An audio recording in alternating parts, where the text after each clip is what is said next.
ನಾವು ರಾಯಚೂರವರು. ಅಲ್ಲಿಂದ ಇಲ್ಲಿ ದುಡ್ಕೊಂಡು ತಿನ್ನಕ್ಕೆ ಬಂದಿದ್ದೀವಿ. ಏನಂದ್ರೆ ಇವು ಕೂಲಿ ಕೊಡೋರ್ದು ಒಂದು ತಿಂಗಳು ಕೊಡ್ತಾರೆ, ಒಂದು ತಿಂಗಳಿಲ್ಲ. ನಮ್ಮಂಥವ್ರನ್ನ ಆಟ ಆಡಿಸ್ತಾರೆ ಬಡವ್ರನ್ನ.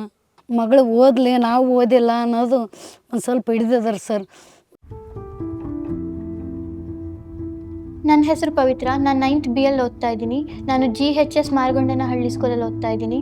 ನಾನು ಇಲ್ಲಿ ಶಿವಗಂಗೆ ಹತ್ರ ಇರೋ ಮೂಗ್ನಹಳ್ಳಿ ಅನ್ನೋ ಗ್ರಾಮದಲ್ಲಿ ವಾಸವಾಗಿದ್ದೀನಿ. ನಾನು ನಮ್ಮ ದೊಡ್ಡಪ್ಪ ಇಬ್ಬರೇ ಆ ತೋಟದಲ್ಲಿರೋದು. ಅವ್ರಿಗೆ ಹೆಲ್ಪ್ ಆಗಲಿ ಅಂತ ನಾನು ಏನಾದರೂ ಕೆಲಸದಲ್ಲಿ ಸಹಾಯ ಮಾಡ್ತೀನಿ. ಬೆಳಗ್ಗೆ ಬರಬೇಕಾದ್ರೆ ಅಡುಗೆ ಮಾಡಿರೋದು ಎಲ್ಲ ಸ್ವಲ್ಪ ಹೆಲ್ಪ್ ಮಾಡ್ತಿರ್ತೀನಿ.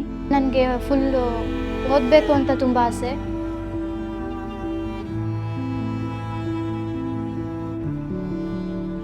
I would love to create a society where students pursue higher education based out of the joy of learning and a genuine curiosity rather than fear of something.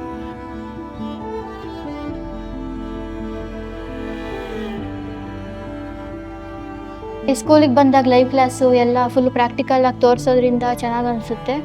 ಮತ್ತು ಎಕ್ಸಾಮ್ಗೆಲ್ಲ ತುಂಬ ಈಸಿ ಅನಿಸುತ್ತೆ. ಸೈನ್ಸಲ್ಲಿ ಬಯಾಲಜಿ, ಕೆಮಿಸ್ಟ್ರಿ ಎಲ್ಲ full ಪ್ರಾಕ್ಟಿಕಲಾಗಿ ತೋರಿಸೋದ್ರಿಂದ science ಸ್ವಲ್ಪ easy ಅನಿಸುತ್ತೆ. ಅದಕ್ಕೆ science ಅಂದರೆ ತುಂಬ ಇಷ್ಟ. ಅವರಲ್ಲಿರುವಂಥ ಹಸುವು ಅಥವಾ ಅವ್ರ ಕಣ್ಣಲ್ಲಿರುವಂಥ ಹೊಳಪು ಸ್ಪಾರ್ಕ್ ಏನಿರುತ್ತೆ ಅದು ನಮಗೆ ಒಂಥರ ಮೋಟಿವೇಶನ್ ಥರ ಕೆಲಸ ಮಾಡುತ್ತೆ.